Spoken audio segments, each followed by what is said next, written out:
চূড়ান্ত নিয়োগের দাবিতে শাহবাগ অবরোধ করেছে শিক্ষক পরিষদ। এছাড়া চাকরি ফিরে পাওয়ার দাবিতে একই স্থানে অবস্থান নিয়েছে ৬,৫০০ সহকারী শিক্ষক। অবরোধ করে শিক্ষকরা ঘোষণা দেন, যতক্ষণ পর্যন্ত তাদের দাবি না মেনে নেওয়া হবে ততক্ষণ পর্যন্ত তারা সড়কে অবস্থান করে থাকবেন। এদিকে চাকরিচ্যুত ৬,৫০০ সরকারি প্রাথমিক বিদ্যালয়ের সহকারী শিক্ষকরা চাকরি ফিরে পাওয়ার দাবিতে একই স্থানে সড়কে অবস্থান নেন।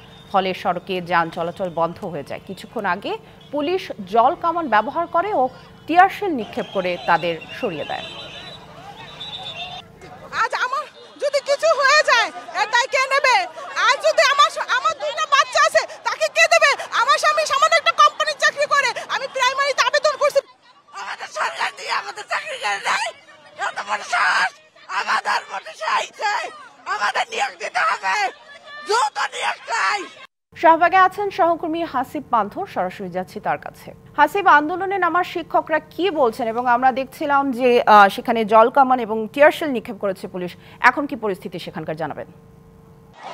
ধন্যবাদ সামি। আমি এখন অবস্থান করছি শাহবাগেই, যেখানে কিন্তু আসলে ঘণ্টাখানিক আগের থেকেই এমটিআরসি এর যে সকল শিক্ষকরা ছিলেন সকাল থেকে অবরোধ করছিলেন, তারা সহ প্রায় ঢাকা এবং চট্টগ্রাম বিভাগের প্রায় ৬,৫০০ প্রাথমিক শিক্ষক পরীক্ষায় নিয়োগপ্রাপ্ত যে সকল যাদের নিয়োগপত্র বাতিল হয়েছিল সে সকল শিক্ষিকারা কিন্তু এখানে এসেছিলেন। আসার পরবর্তীতে কিন্তু তাদেরকে সরিয়ে দেওয়ার জন্য সড়ক অবরোধ করা অবস্থায় তাদেরকে সরিয়ে দেওয়ার জন্য কিন্তু জলকামান ব্যবহার করা হয়েছে।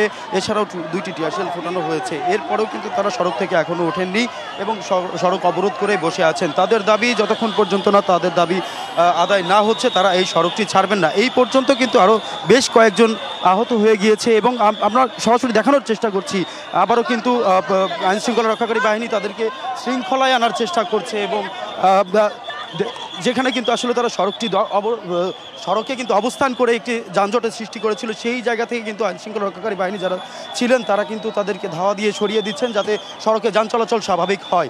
এছাড়াও কিন্তু এখানে আপনাদেরকে আরেকটি বিষয় জানিয়ে রাখি যে একটা যারা এখানে আন্দোলনরত যারা ছিলেন তাদের অনেকেই কিন্তু অসুস্থ হয়ে পড়েছেন। কাউকে ঢাকা মেডিকেলে নেওয়া হয়েছে, কেউ আবার এখানে অবস্থান করছেন এবং অবস্থান করে তারা সেখানে বলছেন যে যতই অসুস্থ হোক না কেন তারা সড়ক থেকে উঠবেন না। শিয়া বাটার ও ভিটামিন ই সমৃদ্ধ lily glam beauty soap. Lily, always beautiful. আমরা সরাসরি কিন্তু আপনাদেরকে দেখানোর চেষ্টা করছি রাজধানীর শাহবাগ মোড় থেকে, যেখানে ঘণ্টা খানিক যাবৎ কিন্তু চলছে পুলিশের সঙ্গে আন্দোলনকারীদের এই ধাওয়া পাল্টা ধাওয়া খেলা।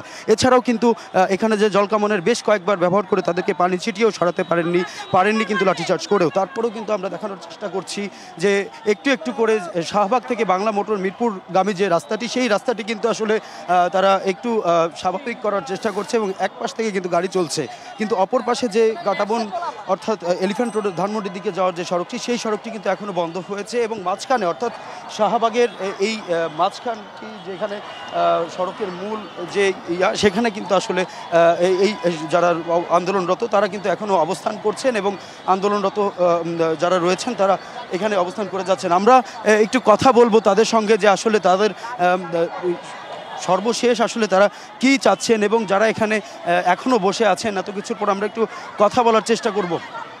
সর্বশেষ কি চাচ্ছেন?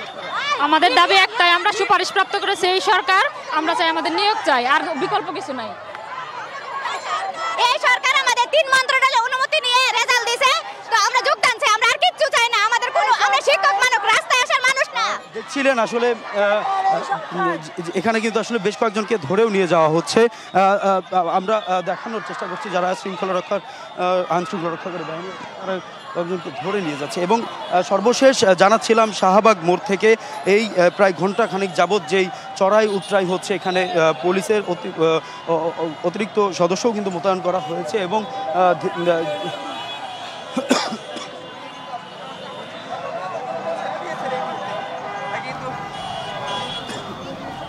হাসিব, আপনি থাকবেন সেখানে, আমরা পরবর্তীতে আরো তথ্যের জন্য যুক্ত হব আপনার সাথে। ধন্যবাদ যুক্ত হওয়ার জন্য।